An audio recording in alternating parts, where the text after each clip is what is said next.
Hello दोस्तों, मैं रिजवान स्वागत करता हूं आपका अपना यूट्यूब चैनल लर्निंग 24 में, जहां मैं आपके लेकर आता हूं मैथ्स के बेहतरीन कंसेप्ट, जिसका अप्लाई कर आप किसी भी कॉम्पिटिटिव एग्जाम के मैथ्स के सवालों को इजीली हल कर सकते हो। अभी आप कंपाउंड इंटरेस्ट का थर्ड लेक्चर देख रहे हो, जिसमें हम लोग डिस्कस करने वाले हैं 2 साल या 3 साल के लिए चक्रवृद्धि ब्याज और साधारण ब्याज के बीच अंतर पता करना।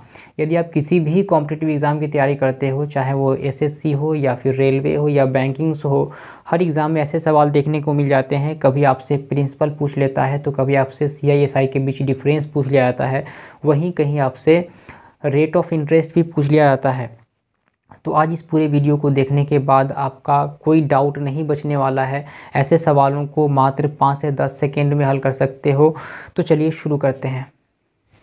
पहला सवाल है कि किसी राशि पर 2 वर्ष के लिए 5% वार्षिक की दर से साधारण ब्याज तथा चक्रवृद्धि ब्याज का अंतर 25 रुपया है, तो राशि क्या होगा? ऑप्शन ए 9,000 रुपया, बी है 9,500, सी 11,000 रुपया और डी 10,000 रुपया। ऐसे सवालों को करने के लिए एक फॉर्मूला याद रखना है कि 2 साल के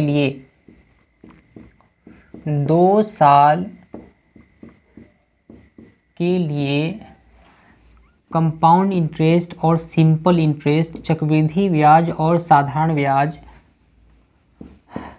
का जो अंतर होगा, जो डिफरेंस होगा इन दोनों के बीच, वो होगा प्रिंसिपल इनटू रेट अपॉन 100 का पावर 2। यानी 2 साल के लिए साधारण ब्याज और चक्रवृद्धि ब्याज का अंतर मूलधन गुने दर बटा 100 का पावर 2।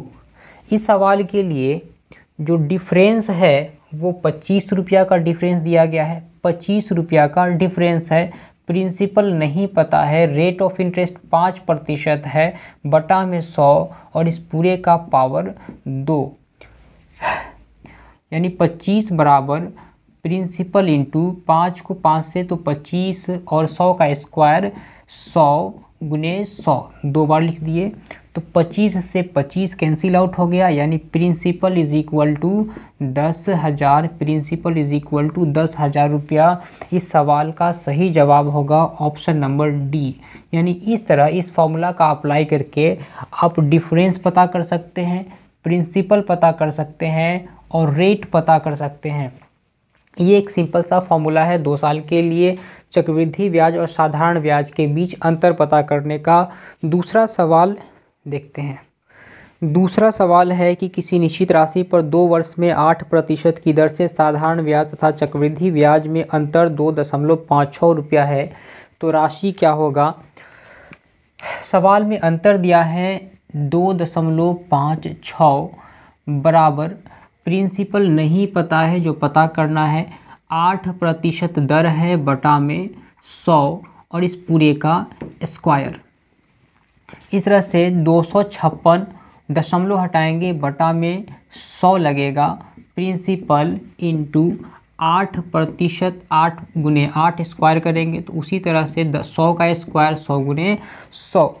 यहाँ से 100 से 100 कैंसिल आउट हो गया, 8 से कट जाएगा ये, 8 से 8 3 24, 8 दूनी 16, 8 से 8 चौके 32। यानी प्रिंसिपल इज इक्वल टू, जो 100 इधर है इस तरफ गुना आएगा 4 से, तो इस तरह से प्रिंसिपल का वैल्यू 400 रुपया ऑप्शन नंबर ए हो जाएगा। ऑप्शन नंबर ए इस सवाल का सही जवाब है। तीसरा सवाल है कि 2500 रुपया पर किस दर से 2 वर्षों के अंत में साधारण ब्याज और चक्रवृद्धि ब्याज में अंतर 16 रुपया होगा। सवाल में अंतर दिया है 16 रुपया का अंतर है, प्रिंसिपल 2500 रुपया पर, रेट ऑफ इंटरेस्ट पता करना है बटा में 100 और इस पूरे का होल स्क्वायर। इस तरफ 2500 है तो इस तरफ है तो नीचे आएगा, इस तरफ बराबर के दूसरे तरफ ले जाएंगे तो नीचे चला आएगा और r/100 इस पूरे का होल स्क्वायर। अगर इधर स्क्वायर है तो जब स्क्वायर को बराबर के दूसरी तरफ लाएंगे तो वो स्क्वायर रूट बन जाएगा, यानी वर्गमूल बन जाएगा। हर बात लिखने की ज़रूरत नहीं है, कुछ बात ओरल भी कर लिया कीजिए।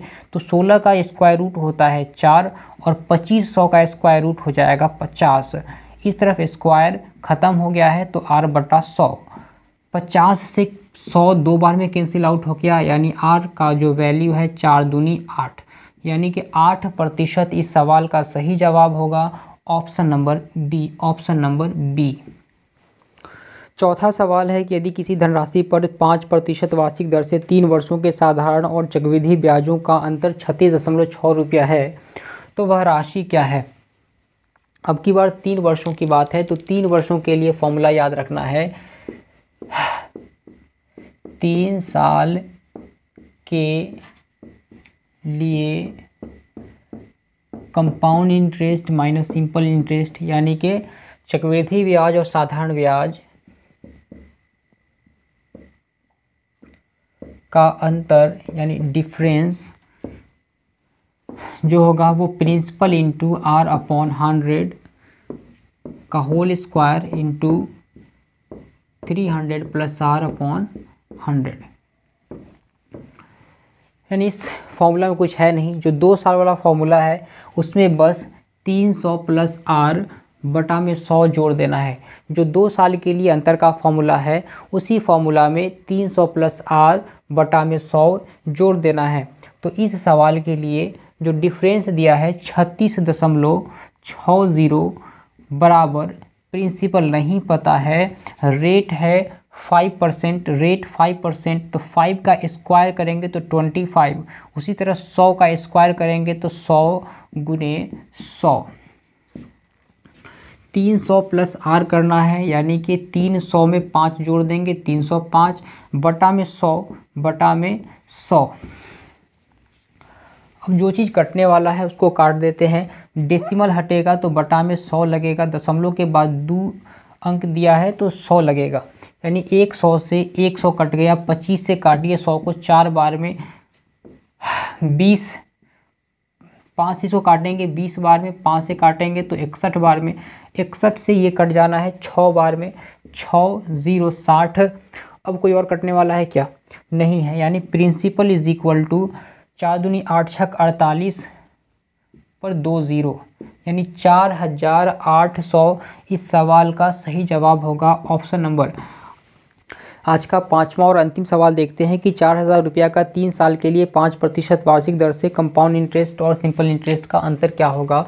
डिफरेंस पूछा गया है। डिफरेंस बराबर जो होता है प्रिंसिपल यानी कि 4000 गुना रेट, यानी रेट का स्क्वायर यानी 5 का स्क्वायर 25 बटा में 100 का स्क्वायर 10,000 गुने 300 प्लस आर यानी 305 बटा में 100। अगर कोई कटने वाला है तो उसको काटिए। 1 2 3 0 1 2 3 0, 5 दूनी 10, 5 से 5 25, 2 से कट गया ये 2 बार में। और कोई कटने वाला है क्या? 5 दूनी 10 से 1 0 खत्म, यानी 305 बटा 10, 305 बटा 10 यानी कि 30.5, 30.5 रुपया इस सवाल का सही जवाब होगा ऑप्शन नंबर डी। आज के सेशंस को यहीं पे समाप्त करते हैं। अगर मेरा कंसेप्ट आपको पसंद आया है तो वीडियो को लाइक करें, चैनल पे नए हैं तो सब्सक्राइब करें, अपने दोस्तों को भी शेयर करें ताकि उन्हें भी नई नई जानकारी, नई नई कंसेप्ट सीखने को मिले। अगर आपने कंपाउंड इंटरेस्ट का लेक्चर 1 और 2 नहीं देखा है तो अभी जाके देखिए, उम्मीद है कुछ नया सीखने को मिलेगा। मिलते हैं अगले कंसेप्ट के साथ, बाय।